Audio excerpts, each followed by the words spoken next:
Bonjour et bienvenue à notre partie invitée. Et cette semaine, encore une fois, on a un ami de Max et Bruno, un ancien coéquipier à moi, puis un gars, j'ai pas joué avec assez longtemps. J'ai tellement eu de plaisir à jouer avec. Vous l'avez connu à Montréal pour son lancer frappé. Je peux vous dire, il cogne aussi fort sur un terrain de golf. On a la chance d'avoir Marc-André Bergeron avec nous. Salut Marc! Hey, salut les boys, content d'être là. Ben, merci de prendre ton temps. Hey, on a beaucoup d'amis, hein, je pense à ça. Là. Tous les invités en 2 ans qu'on a eus, on dit que c'est nos amis. Ben, c'est ça, bon, au cachet qu'on leur donne, on s'achète des bons amis, c'est ça, c'est ça qui compte. Marc-André, comment ça va? Qu'est-ce qui occupe ton temps présentement? Là? Ben, on sait que tu es un homme occupé, mais c'est quoi que tu fais de la majeure partie de tes journées présentement?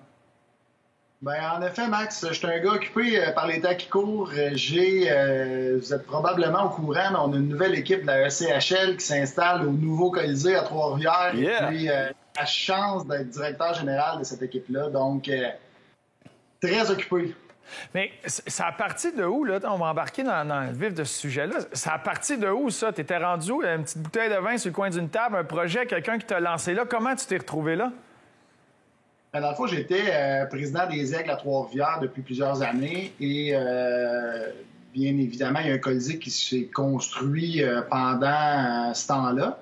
Et j'ai quitté les Aigles et puis la Ville de Trois-Rivières m'a donné le mandat de faire du démarchage pour eux et d'aller voir les possibilités d'équipes, de propriétaires, de gens qui pourraient être intéressés à venir s'établir au nouveau Colisée. Et puis, lorsque j'ai fait la rencontre de Dean McDonald et puis de la CHL, mais M. McDonald, dans le fond, m'a offert de travailler pour lui dans la continuité d'établir une équipe à Trois-Rivières. Et puis, 1 an et demi plus tard, après avoir négocié avec la Ville de Trois-Rivières, et puis j'en suis à développer vraiment l'équipe en soi et puis à acheter le matériel pour qu'on soit prêt en octobre qui s'en vient. Wow, c'est intéressant. C'est toute une responsabilité. Ça doit être un challenge incroyable. Est-ce qu'on peut revenir juste 2 minutes avant? Tu as terminé ta carrière de joueur et là, tu parles président des Aigles de Trois-Rivières dans le baseball. Pourquoi? C'est sorti de où, ça? Comment c'est arrivé, ça? Oui, bonne question. Dans les faits, c'est que un peu malheureusement, quand on n'a pas tous la chance, on n'a peut-être pas tous la même discipline dans notre carrière de hockey quand on est plus jeune, de vraiment forcer au niveau hockey, bien sûr, mais aussi au niveau études. Et puis, pour moi, j'avais pas complété des études universitaires où je me suis dit, si je commence le marché du travail, probablement que je ne serai pas capable d'avoir un emploi qui va faire mon affaire. Donc, la façon la plus sûre d'avoir un emploi que t'aimes, c'est probablement de te l'acheter. Et puis, c'est un petit peu ça que j'ai fait avec mes partenaires des Aigles dans le temps. J'avais investi à l'origine pour amener l'équipe à Trois-Rivières. Et puis, tout en leur mentionnant que lorsque ma carrière d'hockeyeur se terminerait, j'aimerais m'impliquer au niveau affaires, au niveau baseball, vraiment, au côté administratif. Et puis, dans le fond, une chose a mené à l'autre. Et puis, j'ai pris la responsabilité. C'est sûr qu'au travers des 7 ans que j'ai été impliqué au niveau du baseball à Trois-Rivières, j'ai pas du jour au lendemain passé de je joue au hockey à je dirige une entreprise. J'ai quand même, au travers des années, j'ai appris beaucoup. J'étais en constante communication, autant au niveau financier qu'achat, que les hôtels, et comprendre vraiment la dynamique d'une équipe. Et puis, c'est ça, dans le fond, la transition s'est faite vers l'équipe de baseball. Puis finalement, ça a été une super de belle aventure. Même si, là, je me rends compte que c'est plus facile au hockey, bien sûr, parce que quand je prends le téléphone, j'ai des contacts, j'ai des amis, j'ai des gens avec qui je peux avoir des bonnes informations au niveau hockey, tandis qu'au baseball, c'est sûr que je connais personne en République dominicaine, je connais personne à Cuba, je connais personne dans les pays latins, puis la majorité de nos joueurs venaient de cet endroit-là, à part quelques Québécois, donc c'était beaucoup plus compliqué de comprendre et d'avoir leur réalité, mais ça a quand même fonctionné. Ah, c'est intéressant. Puis Bruno, il est très connecté dans les pays latins. Oui, regarde, ben oui. Fait que si tu devais être contact. De toute façon, je suis sûr qu'Isa, elle n'irait pas ça, une petite vacance à Cuba, tu descends là, aller faire du recrutement. Mais là, t'es revenu au hockey, mais parle-moi un peu de... Parce que là, t'amènes beaucoup de bagages. Tu dis que, dans le fond, tu t'es fait les dents dans un monde de baseball, mais que tu as été plus du côté administratif. Est-ce qu'il y a bien du stock que tu as appris de ce côté-là qui est utile aujourd'hui? Parce que tu fais un peu toutes ces tâches-là aussi avec l'équipe de hockey? Oui, assurément. Il y a beaucoup de comparables. C'est juste que je suis dans un milieu que je connais plus, que j'ai plus de ressources, et puis que, qui m'est plus familier. Mais ultimement, ça se ressemble beaucoup. C'est sûr qu'à Trois-Rivières, présentement, on a peut-être une plus grosse équipe qu'on avait au niveau des Aigles, mais dans les tâches que moi j'ai à accomplir, ça se ressemble beaucoup. Là, donc, je me sens bien là, dans ce que j'ai à faire, même si c'est, comme on se parlait tantôt avant de commencer officiellement, quand je magasine des machines à coudre industrielles, c'est sûr que c'est un petit peu un département que je connais moins bien. Tout ça prend, puis avec les Internets aujourd'hui, c'est pas assez des informations. C'est quoi ça, les Internets? T'as moins de contact un peu là-dedans, c'est sûr. Mais quand t'as commencé, là, puis tu dis que c'est la ville de Trois-Rivières qui t'approche, tu avais des contacts, c'est sûr, avec eux via le baseball. Puis là, tu vas voir la Ligue de la Côte-Est, SCHL, qui t'approche pour avoir une concession. Est-ce que, parce que là, ça va super bien, ça marche bien, vous avez un partenariat avec Laval et le Montréal dans l'organisation, c'est au Québec, mais est-ce que ça, c'était déjà établi avant de faire le premier pas puis de dire, OK, oui, on lance une équipe là, ou dans votre tête, vous partiez une équipe de la Ligue de la Côte-Est, puis on va voir si on va être affilié avec quelqu'un? Oui, exactement. Il n'y avait rien de prédéterminé, si on peut dire.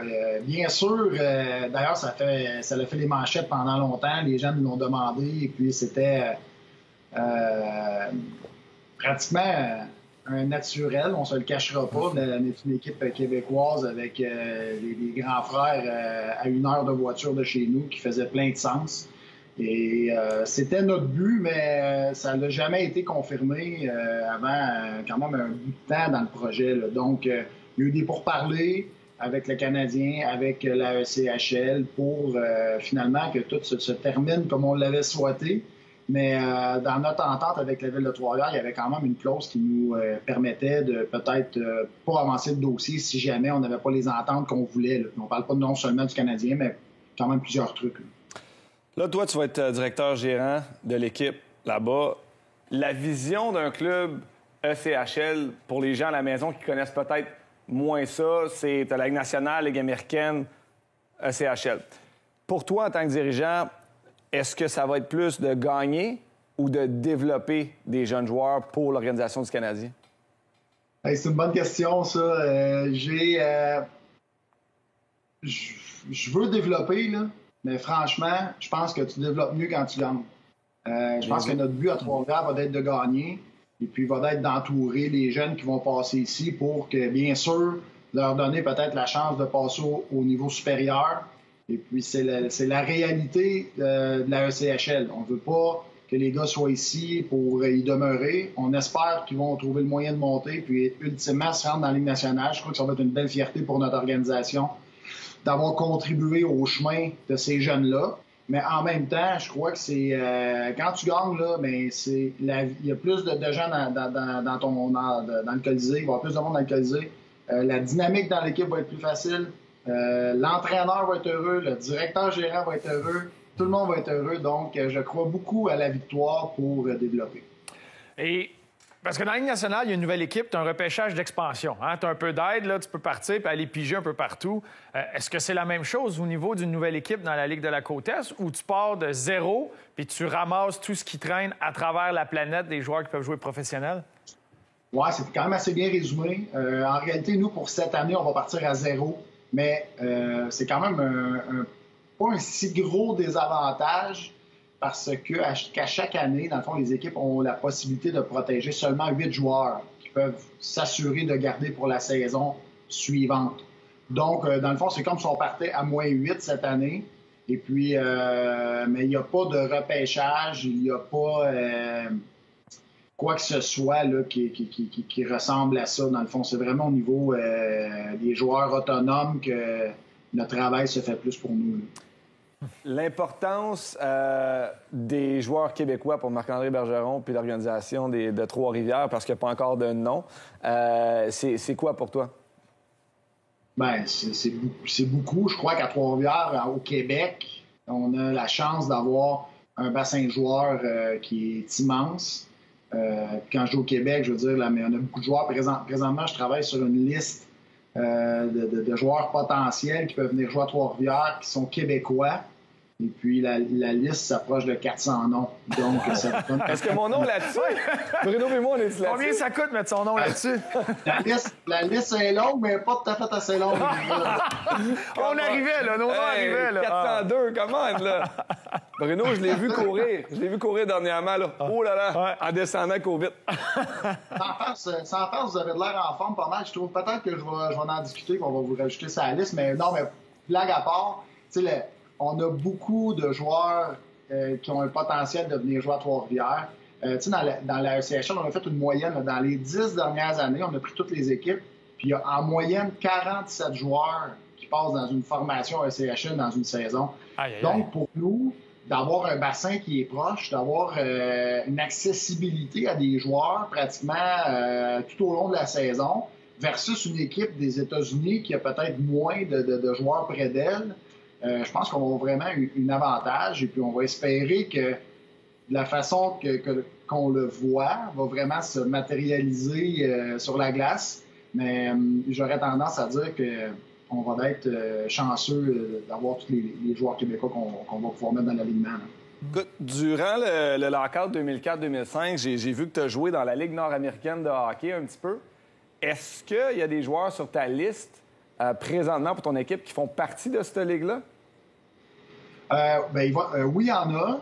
J'ai des gars U-Sport, j'ai des gars Ligue nord-américaine de hockey, j'ai des gars de la Suisse B, j'ai des gars de la Finlande, de la Allsvenskan, qui est la deuxième ligue de la Finlande, ou de la Suède également. Fait que, tu sais, sans en faire, j'ai pas de préférence. Moi, en bout de ligne, ce qu'on veut, c'est gagner. On soit majoritairement québécois. Puis, tu sais, de dire qu'on va être 100% québécois, je pense pas que c'est réaliste. Je pense que on va être majoritairement québécois. Et puis, on a hâte, là, dans le fond, de faire nos premières signatures. Les premières signatures ne peuvent pas se faire avant le 9 juillet. Donc, c'est la date là, d'entrée en marché, si on pourrait dire, pour les joueurs autonomes. Mais, Marc, parce que tu me disais, juste pour clarifier ça, parce que c'est exceptionnel ce que tu fais, puis tu sais, tu as le titre, puis c'est glamour, là, directeur gérant. Mais tu travailles en tabarouette ces temps-ci parce que tu me contais que tu magasinais les machines à coudre industrielles, les machines à aiguiser, les patins. Là, tu es en train d'essayer de placer la chambre pour l'éventuel thérapeute. Là, tu te reviens d'abord, puis là, tu regardes 400 noms, tu essaies de voir, puis tu as une équipe de hockey aussi à mettre sur la glace. Est-ce que tu as une petite équipe autour de toi? Y a-tu du monde qui t'aide un peu? Puis, ou est-ce que tu es rendu à l'étape que bientôt, justement, il va falloir que tu amènes du monde avec toi pour t'aider, pour être capable de te concentrer sur certaines tâches? Bien, assurément que je vais devoir ajouter du personnel là, du côté hockey prochainement. D'ailleurs, il y a des offres d'emploi qui vont se répandre sur les médias sociaux prochainement. Donc, les intéressés, j'apprécie un coup d'œil. Vous avez peut-être la chance de venir travailler à Trois-Rivières. Et puis, oui, un des aspects de mon travail présentement, c'est de m'assurer que la chambre des joueurs est adéquate aux besoins qu'on a. Et puis, heureusement, la Ville de Trois-Rivières est très collaboratrice. Elle met du personnel qui nous complète, qui nous apporte des éléments que, tu sais, évidemment que je ne suis pas un ingénieur en bâtiment ou un ingénieur électrique. Tu sais, je veux dire, c'est compliqué. Il y a des millions de raisons pourquoi on ne peut pas faire ci, puis pourquoi qu'on pourrait faire ça. Donc, d'essayer de jumeler avec ce que je comprends, ce que l'on a besoin, ce qui est possible de faire, et les coûts reliés à tout ça. Donc, ça fait beaucoup de compréhension. Puis j'ai la chance de travailler là, avec des gens très compétents à la Ville de Trois-Rivières, dont Éric Anger, qui est mon contact là, pratiquement quotidien, avec qui que je parle. Ça l'aide beaucoup. Puis sinon, c'est sûr qu'il y a plein d'achats.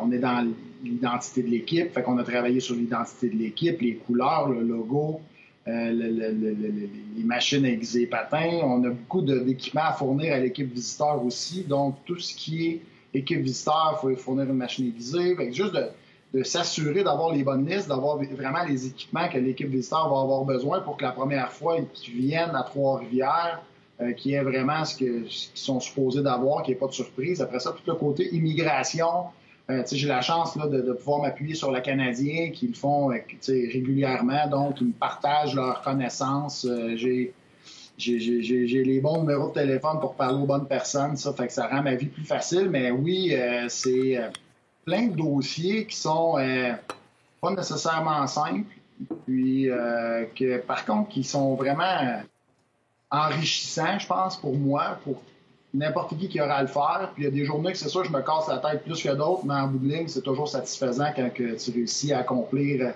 de quoi que tu trouvais très compliqué dès le départ. Là. C'est tellement intéressant. C'est impressionnant. Ouais, Wow. exactement. Bravo pour ce que tu fais. Écoute, tu as joué longtemps, Marc-André. Tu dois savoir un petit peu, tu es directeur-gérant. L'entraîneur n'a pas été nommé encore. Je ne sais pas, tu es où dans les recherches. Si tu es capable de me décrire pour toi l'entraîneur parfait de cette équipe-là, par rapport à tes expériences vécues, ce que tu recherches au Québec ici, ça serait quoi? Je crois qu'on est rendu dans un monde en 2021 où les relations personnelles sont très importantes. Je pense que c'est au niveau que nous, on est, c'est pas des grosses équipes. On n'aura pas un staff là, de 15 personnes pour s'occuper de tout ce qui va être opération hockey. Donc, chacune des personnes va se devoir d'avoir plusieurs chapeaux. Donc, je pense que c'est d'être ouvert d'esprit, d'avoir une bonne relation, que la relation soit naturelle entre moi et l'entraîneur-chef. Je crois que c'est quelque chose qui est très important. Et puis, à partir de là, mais assurément qu'il y en a qui vont être meilleurs pour faire des dessins sur le tableau pour expliquer des jeux. Puis, il y en a d'autres qui vont être meilleurs pour certaines autres parties du hockey. Puis, à partir de là, ça va être de trouver les assistants coachs qui vont le compléter le mieux possible. Mais je vous dirais qu'à prime abord, là, c'est vraiment d'avoir une ouverture d'esprit, à pas être... Moi, je suis entraîneur-chef, puis je touche pas à rien d'autre que ma job d'entraîneur-chef, parce que c'est pas la réalité à la ECHL, au niveau ECHL. Et puis aussi d'avoir une bonne relation là, interpersonnelle avec moi et le reste de l'organisation. En tout cas, moi, je dis ça de même, là, mais vous n'avez pas de nom ni de logo, pas d'entraîneur. Moi, je dis on devrait les appeler les Max et Bruno. Ouais. Puis moi, Max, on va coacher. On va coacher ça. D'ailleurs, les Max et Bruno, on a notre logo. Il est prêt? Vous m'avez déjà mentionné le salaire que vous voulez, puis c'est impossible. Ben là, on va faire des soupers spaghettis, quelque chose. Non, ça doit se faire. C'est sûr. Ouais, en ces temps difficiles, je ne sais pas comment c'est quoi votre stratégie, mais On va s'arranger. je suis toujours écouté. On va Via s'arranger. Zoom. On a appris de notre grand chum Bob Sonnette comment faire ça, le marketing. Regarde bien ça va y aller. Hey, mais Marc, moi, je vais revenir un peu en arrière parce que cette année, là, tu parlais de ton coin, tes Trois-Rivières. Tu as joué aussi pour les Cats à Shawinigan. Ça fait 20 ans cette année que tu as établi le record de la Ligue junior majeure du Québec. Wow. Je suis passé par là, j'ai essayé de le battre, même pas proche. Ça ne sera pas battu, c'est incroyable. Ben, moi, 40... je n'ai fait 2 de plus que lui. Bon. Ah, mais à l'avant. Ah, j'étais à l'avant, c'est vrai. Un défenseur, un défenseur. 42 buts pour Marc-André Bergeron. Wow. Alors bien, parce que moi, je regardais là, au niveau junior, là, il y a une année, ta première année, t'en marques 6. Ta deuxième année, t'es échangé de Bécomo à Shawi, t'en marques 14 cette année-là. Là, l'année suivante, t'es rendu à 19 ans, t'en marques 24. Tu sais, veux pas, tu grandis. Mais là, tu passes de 24 à 42. À part les stéroïdes, qu'est-ce qui est arrivé cet été-là? T'éclates de même. Je suis content de voir que tu commences à prendre ta job au sérieux. Là. Tu fais un peu de recherche. Là. Merci, Marc. Merci. Difficile à dire, mais ce qui est certain, c'est qu'on avait une excellente équipe. Là. Je ne sais pas si également tu as regardé l'alignement qu'on avait. Et Dominique Forget, hein? Mais on a plein de gars qui ont joué dans la Ligue nationale, Radim Verbatos, Binag Michalek, Pomme. Jason Pomainville. Après, il y a plein de gars qui ont réussi des super de belles carrières en Europe, dont Dominique Forget, je pense qu'il est le meneur des points dans l'histoire de la Ligue nationale B en Suisse, ce qui est quand même pas peu dire. Fait que je crois qu'on avait vraiment un alignement de premier plan. Puis, tu sais, écoute, des fois, hein, ça, c'est la roue se met à virer, puis tu sais pas trop pourquoi, puis la rondelle rentre. Puis, ça a été une année complètement extraordinaire. Fait que, ouais, j'ai encore la chance d'avoir ce record-là, mais je veux dire, la journée qui sera battue, mais tant mieux pour le nouveau jeune homme qui l'aura, puis tant mieux pour lui. Il est mieux de se lever de bonne heure. 42 buts, là. Il est mieux de manger ses pâtes. Écoute, moi, avant de continuer ta carrière un petit peu, parce que c'est passé plein d'événements dans ta carrière, j'aimerais juste te demander comment tu fais pour avoir une si grosse bine que ça? Une bine, pour les gens à la maison, c'est un lancer frappé, un lancer très, très puissant. C'était quoi ta technique, ta force? C'est-tu je sais pas moi, l'entraînement? C'est-tu le bâton très, très rigide, la technique? C'était quoi pour toi? Ouais, ben franchement, j'ai pas vraiment de recette secrète. Pas quelque chose que je pense que je pourrais dire. Si tu fais ça, c'est certain que tu vas l'avoir, tu vas réussir. Je pense que, où tu l'as mentionné, c'est sûr que j'avais plus une tendance à avoir une courbe de talon, là, avec légèrement une ouverture de palette, si on pourrait dire. Puis mon bâton était quand même assez raide. Là. Je jouais avec un 100. Je mesure 5 pieds 10. Je jouais avec un 100 de flex. Wow. Mais après toutes ces années-là, je veux dire, ça a eu des répercussions. J'ai mal au dos, puis j'ai mal au coude, j'ai mal des poignets, parce que c'est sûr que le bâton était probablement trop raide pour ce que j'aurais dû. Bruno, il n'a pas ce problème-là. Bruno, il n'a jamais eu ce problème-là. Il avait un muffin, il est pas mal nulle part au haut du corps. Lui, c'est dans le bas du corps. En tout cas, il patinait trop vite. C'est ça. Mais parce que c'est la même affaire. C'est une affaire, par exemple, avec Mac, que ce soit un bâton de baseball qu'il a dans les mains, un bâton de golf, un bâton de hockey. C'est pour ça que le transfert de poids qu'il fait, puis tu vas jouer au golf avec, c'est plate. Puis c'est plate pour lui. Je me sens mal pour lui parce que je frappe ma balle 4 fois avant d'arriver à sa drive. Puis là, il rembarque dans la game, tu sais. Mais il a tout le temps été de même. Son lancer frappé, c'était légendaire partout. Là. Il est arrivé dans une nationale, puis Marc, tu le sais, là, sur un avantage numérique, tu as besoin de plus que ça. Mais ça l'aidait à tabarouette de voir le 47 qui s'est lancé en arrière. Là. Ça cognait fort. Ça faisait peur aussi, parce qu'on a joué contre, puis c'est des lancers que tu veux pas bloquer. Tu sais, c'est... Autant, je te dirais, des deux côtés. Autant quand tu joues contre lui, tu sais que c'est dangereux parce que ta responsabilité, c'est de bloquer des lancers. Mais même quand tu joues avec lui, elle rentre tellement que tu veux... C'est comme Weber, admettons. Tu sais, des fois, les joueurs, tu veux rester à côté du gardien de but. Tu veux pas être devant le filet parce que tu sais que ça va faire mal dans le jackstrap. Mais vas-y, Marc. Au travers des années, tu as vu j'avais quelque chose à dire. Dans le fond, au travers des années, je pense que j'ai été quand même relativement bon pour mes coéquipiers par rapport à ça, parce que je me rappelle, là, il y a un joueur que j'ai frappé une fois, c'était Ryan Smith d'Edmonton, pas trop vieux dans ma carrière. Puis sinon, j'ai pas trop de souvenirs d'avoir frappé mes propres joueurs. Là, puis on s'entend qu'il y a un élément de chance là-dedans. Là. C'est pas juste parce que... mais je suis être bon pour être chanceux. Oui, mais t'avais la tête levée. Tu sais, t'étais un gars qui... T'étais pas celui qui baissait les yeux puis qui faisait juste frapper pour frapper. Tu lançais tout le temps la tête levée. Puis ça, c'est une affaire que c'est niaiseux, mais on a joué un an ensemble. Tu t'es arrivé, t'as été échangé des Oilers. Puis tu as fait cette demi-saison-là, puis tu as fait l'autre demi-saison d'après avant de partir en Anaheim. Puis tu faisais à peu près 1500 lancers par pratique. Puis c'était le fun de le regarder prendre ses lancers, puis tout le temps la tête haute, puis il s'élançait, puis il était capable, le gars dans la ligne de tir, il arrêtait son lancer, il se tassait. Puis ça, c'est une affaire que j'ai vraiment appris de toi. Mais tu mentionnes capitaine Canada Ryan Smith. Parce qu'il est venu nous rejoindre aussi avec les Islanders. Puis c'en était un, il allait chercher Marc-André après à peu près toutes les pratiques pour que tu fasses une 50aine de lancers frappés pour qu'il dévie. Fait que lui, il n'avait pas appris sa leçon, dans le fond.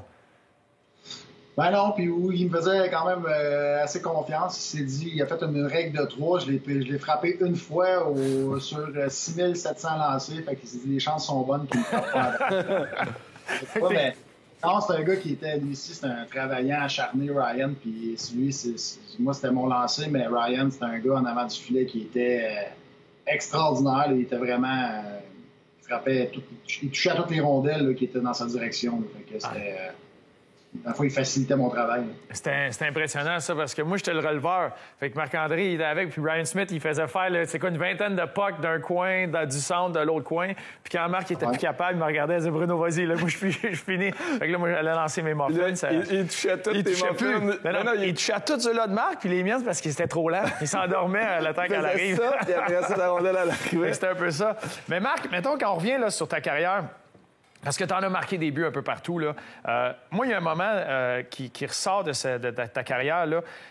Quand tu as joué avec le Canadien en 2009-2010, tu es arrivé avec le Canadien, tu en as scoré 13 cette saison-là. Puis là, c'est la grosse dernière fois que le Canadien a fait vraiment une run en séries éliminatoires.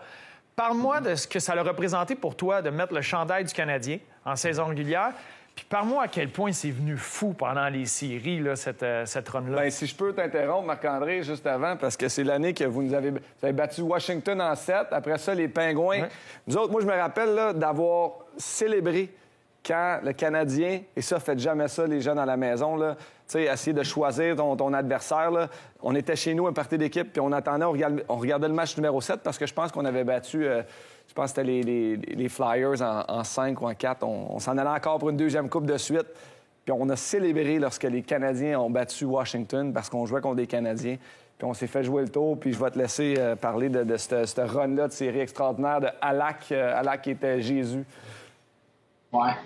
Je l'ai vécu 2 fois, dans le fond, un peu ces genres de runs plutôt particulières-là. Là. Avec Edmonton, c'est un peu le même phénomène qu'avec Montréal. Je pense qu'avec Edmonton, on est rentré 8e, mais on avait beaucoup de joueurs quand même de premier plan, si on pourrait dire. On avait Chris Pronger, on avait Michael Pekka, on avait Ryan Smith, on avait Aleshemski.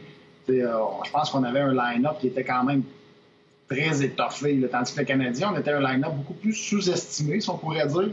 Et puis, rentré 8e, puis difficile à expliquer encore une fois. Le gardien s'est mis à arrêter rondelle. On a marqué des buts opportuns en avantage numérique.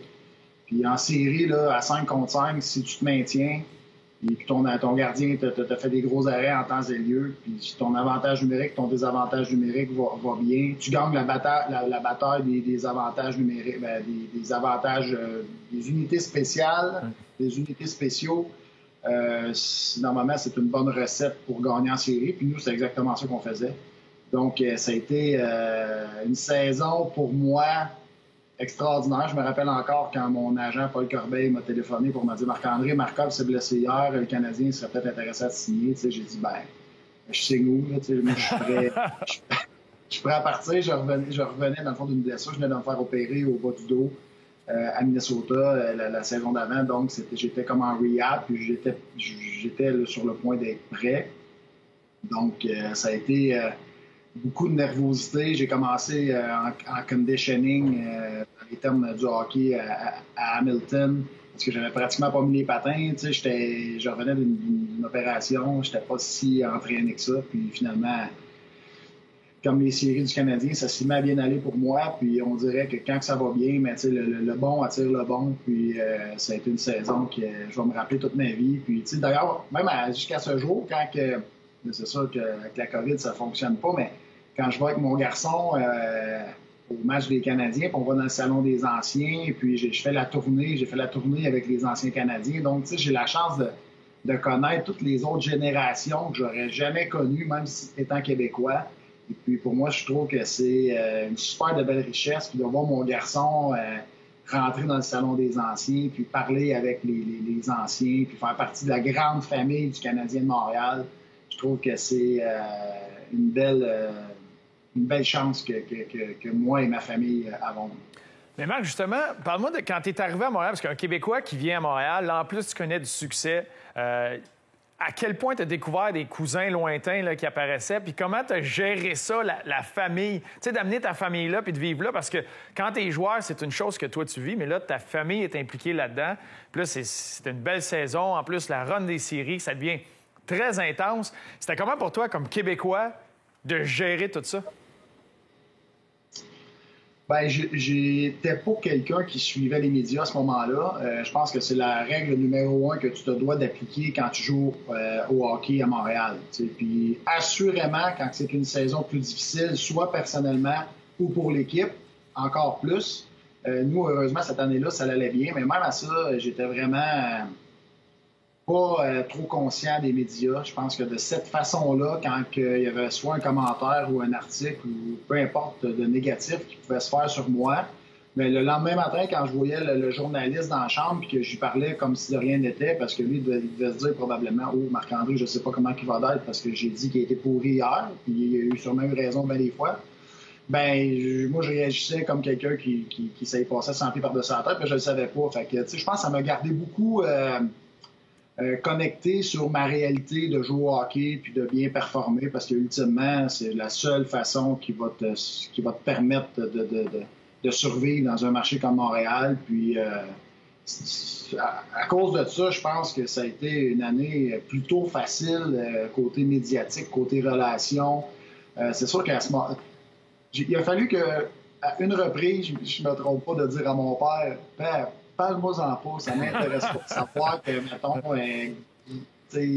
Maxime, n'importe qui a pu dire quoi que ce soit sur moi. Je veux rester le plus déconnecté possible. » Et puis, un coup que le message a été passé, ça a super bien été. Fait que quand tu gagnes puis quand tes performances sont quand même bonnes, ça revient un peu tantôt, hein, Max, c'est ça qu'on disait, tu veux te développer, tu veux gagner, Quand tu gagnes, là, ben, c'est pas mal plus facile de faire tout le reste. Bien, ça, c'est sûr. On peut regarder le Rocket de Laval, c'est un des bons exemples cette année. Je pense que tous les jeunes sont gagnants de ça. Pour rappeler les gens, c'était 2009-2010 que tu as joué avec le Canadien de Montréal. Price ou Halak? Non, c'est pas vrai. Réponds pas à ça. Écoute, tu as eu la chance ou la malchance, comme moi, de jouer avec notre chum ici, Bruno Gervais. Ouais, 2 fois, dans 2 équipes. 2 fois avec Il est chanceux. les Highlanders, quand c'était un jeune coq, puis plus tard avec le Lightning de Tampa Bay. Bruno, là, il était comment comme coéquipier? Est-ce que tu as vu une évolution, premièrement, entre ses premières années puis lorsque tu l'as recroisé à Tampa Bay? Boy, j'ai pas de comparable. Sois honnête. Ah non, mais sans face, Bruno, c'est un gars comme qu'on le voit là. J'ai rien à dire. Il y en a certains autres que, assurément, si c'était eux assis dans la chaise, que c'est sûr que j'ai planterais. T'as-tu des anecdotes croustillantes de Bruno? C'est un gars qui, justement, tu sais, il est à son affaire, puis pas trop maladroit quand il mange, il se salit pas trop. Fait que, Écoute, je suis pas d'accord avec toi, mais bon, on en reparlera quand on terminera cette show-là. Mais Marc, parle-moi un peu, parce que là, je regardais ton parcours, puis, tu sais, justement, t'es passé avec les Islanders, t'avais Tom Pody, Brendan Witt, puis Bruno Gervais, tu sais, c'était quelque chose de particulier. Puis là, tu as été échangé à Anaheim où tu as Chris Pronger, Scott Niedermayer, François Beauchemin, Mathieu Schneider. Tu sais, c'était un peu plus bas de gamme. C'était comment rentrer dans ce vestiaire-là? Ben, tu sais, si t'arrives là, tu te dis, boy, je veux dire, ça va être comme ma responsabilité. Là, tu sais, c'était plutôt ordinaire. Franchement, tu sais, j'avais d'une super bonne saison. En plus, je venais de faire 46 points avec les Islanders de la saison d'avant. Puis là, le début de saison avait été moyen, mais ça allait quand même pas mal. Je me fais changer. Là, comme tu dis, là, tu regardes le line-up, tu fais, ouais, d'après moi, je jouerai pas 20 minutes à soir, c'est sûr. T'sais.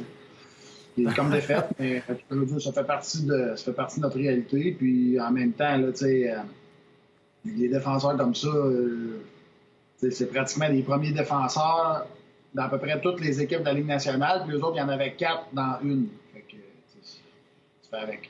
Oui, c'est sûr. Puis les voyagements dans tout ça, tu as été échangé, tu as participé à différentes équipes, des fois 1 an et demi dans certaines villes. Comment ta famille et tout ça, vous avez vécu ça? Bien, plutôt bien. Je pense jeune, c'était moins problématique. C'est sûr qu'à partir du moment où tu commences à avoir des enfants, c'est beaucoup plus compliqué, là, tu sais. Mais ça vient avec la vie, ça vient avec les sacrifices qu'on se devait de faire. Il n'y a pas de métier parfait. Chacun des métiers a ses complications, puis ça faisait partie des notes. Puis heureusement, moi, j'avais une conjointe qui était très bonne pour gérer toute cette partie-là. Là, quand nous, on se fait échanger, on l'apprend à midi, puis à midi et demi, on est dans l'avion, puis on est parti, puis on gère rien de tout ça, là, ou à peu près pas, tu sais. Puis c'est eux qui sont poignés avec toute la paperasse, puis tout ce qui reste à l'arrière. Fait que j'ai eu la chance de pas trop me casser la tête. Tout se faisait, puis moi, dans le fond, je faisais juste jouer au hockey. Mais parle-moi, quand on parle de voyagement, c'est une chose de voyager en Amérique du Nord, mais là, tu as joué 3 ans à Zurich, dans la Ligue élite de Suisse. Parle-moi du processus qui t'a amené à décider d'aller jouer en Europe, parce que tes enfants, tu avais 2 enfants qui étaient à l'école à ce moment-là. Parle-moi du processus qui t'a amené à dire, oui, je vais aller vivre l'expérience européenne, puis parle-moi comment tu as vécu ça, toi, pendant 3 ans. J'étais supposé de signer une entente de 2 ans avec une équipe de la Ligue nationale pour que, finalement, le 1er juillet, ils nous reviennent avec une offre de 1 an. Là, à ce moment-là, je venais d'être échangé quelques fois dans les dernières années. Je trouvais la décision risquée, puis pratiquement au même moment, Zurich nous est arrivé avec une offre de 3 ans. Fait que, j'ai regardé ma conjointe, j'ai dit ça te tente-tu? Il me semble que moi, ça sent bon, ça, cette histoire-là. Une sécurité de 3 ans, un voyage en Europe, Zurich, quand même pas, tu sais, je veux dire, la pire des places en Europe. Et puis finalement, ce fut une décision extraordinaire. On a adoré l'expérience. Voyager beaucoup en Europe. Les enfants étaient un petit peu plus vieux, donc c'était plus facile pour nous de commencer à bouger, d'être un peu plus indépendant, si on pourrait dire. Donc, d'ailleurs, les jeunes qui n'ont pas la chance de venir jouer à Trois-Rivières, si un jour vous avez la chance d'aller jouer dans des belles ligues d'Europe, mais je vous encourage et puis on vous réaccueillera après ça à Trois-Rivières. Ben, c'est tellement vrai parce que Bruno puis moi aussi, on l'a vécu là, différemment en Allemagne puis en Russie, puis ça fait partie de l'histoire, puis vraiment, c'est un privilège d'aller jouer là-bas. Puis il n'y a pas juste le hockey nord-américain, hein? Il y a d'autres opportunités dans différentes ligues, donc c'est un très bon conseil. 2016-2017, après ton passage en Suisse, tu décides de retenter ta chance en Amérique du Nord. Tu as été joué pour les Monsters de Cleveland. Tu voulais rejoindre nationale, tu pensais que la Suisse était finie. Pourquoi le retour en Amérique du Nord? Ben, c'est un peu ça. Pour vous dire vrai, je pense à la fin de mon séjour à Zurich, je pensais que ma carrière était terminée, bien honnêtement. Quand je suis revenu de Zurich, je me suis quand même entraîné cet été-là parce que j'étais pas certain, mais j'étais plutôt convaincu que j'avais terminé. Puis c'est tellement naturel, maintenant, après toutes ces années de s'entraîner, que je l'ai tout simplement fait parce que j'en avais... c'est comme un besoin, à la limite, plus que le goût, je dirais. Là, et puis, encore une fois, Paul Corbeil m'appelle. Il dit, j'ai parlé avec la gang de Columbus. Ils ont un jeune défenseur qui sont pas certains qu'il va être capable de faire la job. Zach Werenski. Finalement, pas pire. Finalement, je me suis présenté au camp. Je me rappelle encore que j'avais parlé avec John Tortorella. Puis à ce moment-là, j'avais 36. Puis il avait dit, les tests physiques du camp d'entraînement sont très difficiles, Marc-André. Je ne sais pas à quel niveau tu t'es entraîné cet été parce que tu vas peut-être m'arracher. Hey, c'est légendaire, ces tests. Je peux vous le dire, ils sont durs. Ils sont durs. Fait que, finalement, ça avait quand même bien été des tests. Puis j'avais eu un super de bon camp d'entraînement. Puis il voulait me... Mais moi, dans ma tête, c'était la Ligue nationale ou rien. Finalement, je fais pas l'équipe. Je m'en retourne chez nous. Non, ça m'intéresse pas de signer, dans le fond, soit Ligue américaine ou un two-way, peu importe. Ça m'intéressait pas. Je m'en retourne à la maison. Puis là, finalement, au bout d'une couple de semaines, il me rappelle, on aimerait ça que tu viennes, on aimerait ça que tu viennes, on aimerait ça que tu viennes. Fait que là, je me suis laissé tenter. Je suis allé à Cleveland en me disant encore une fois, je vais être une couple de semaines. Puis si dans 2 semaines, 1 mois, je suis encore ici, je m'en retournerai à la maison. Mais j'aurais l'impression d'avoir comme poussé jusqu'au bout.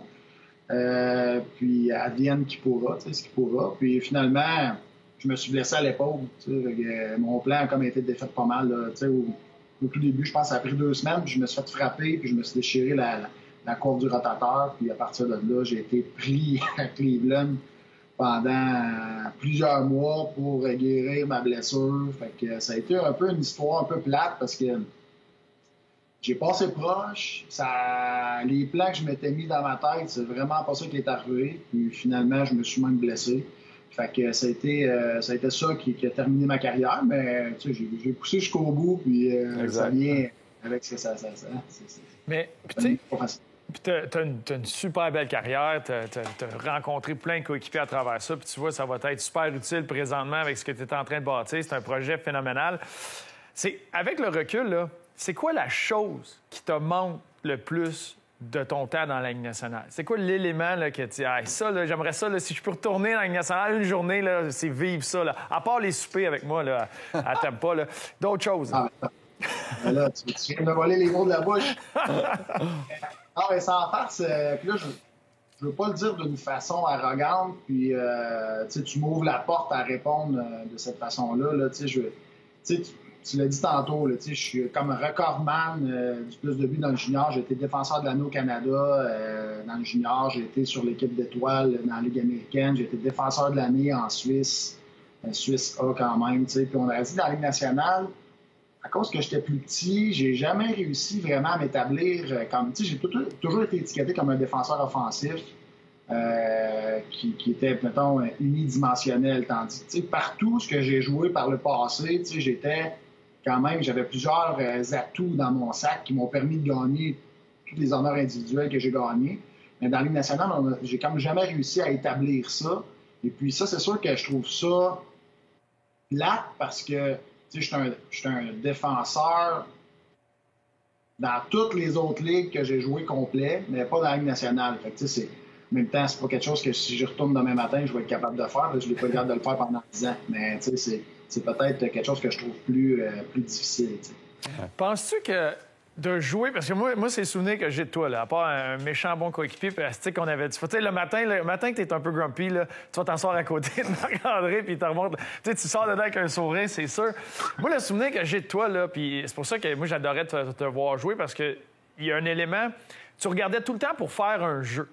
Puis dans la Ligue nationale où on était à notre époque, puis encore toi un peu avant moi, c'était dans vite. Puis t'avais bien des attaquants qui ne voulaient pas la POC. Ils voulaient pas jouer avec la rondelle. Fait que t'embarquais sur la glace avec des gars qu'il fallait que tu garoches dans vite puis dans le fond. Mais Marc, il était tout le temps en train de regarder pour faire un jeu, peu importe où. Le 6 pieds 2, 250 livres qui s'en vient à plein train pour le frapper, c'est pas grave, lui, il regarde en arrière pour faire un jeu. Tu sais, c'était pas un gars qui avait peur pas en tout de pas mise en échec pour faire ça. Puis souvent, c'était le gars qui recevait qui, lui, il voulait pas. Lui, il voulait, ah ouais, pitch-moi ça dans vite, puis on y va. Est-ce que tu penses que de jouer dans une Ligue nationale d'aujourd'hui, tu pourrais établir ça, tu pourrais être le Marc Bergeron du premier powerplay parce que ça se passe pas mal plus le puck puis les gars ont besoin de plus d'habileté aujourd'hui? Ben, tu sais, je veux dire, à prime abord, ça semble faire du sens ton commentaire. Là, tu sais, je veux dire, c'est sûr que c'est une Ligue nationale qui est un peu moins physique, qui est un peu plus basée sur rapidité d'exécution et puis sur le playmaking, mais en même temps. Mais t'as raison, hein, c'est tellement, pour moi, je pense que souvent aussi, ça a coûté les cheveux de certains entraîneurs parce que j'étais pas le genre à me débarrasser de la rondelle pour rien, ça c'est certain. J'ai toujours aimé faire des jeux, puis imaginez quand que je vais regarder les jeunes joueurs de hockey, puis que dans le fond, d'ailleurs, j'ai jamais coaché mon garçon ou des jeunes plus jeunes parce que quand je vois des enfants de 7, 8, 10, 12 ans, déjà à leur âge, de rimer la rondelle puis de se débarrasser de la rondelle, franchement, ça va me faire perdre des cheveux à moi. Je pense que là, hockey, c'est fait pour contrôler la rondelle et puis faire des jeux. Puis quand tu décides de faire une action avec ta rondelle, c'est pour avantager le gars qui va la recevoir et non le désavantager. Fait que je pense que quand tu gardes ça en tête, en général, ça te donne une bonne... tes coéquipiers aiment ça jouer avec toi, puis t'améliores le jeu et non de l'empirer. Exact. Ouais. Marc-André, l'équipe de, je sais pas le nom, est-ce que tu peux nous la dire? Dis en scoop, Max et Bruno annoncent. Ça a coupé. Ah non, ils sont coupés. C'est compris, là?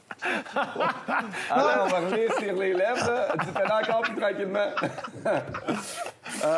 Mais écoute, on est certain que cette équipe-là est entre bonnes mains.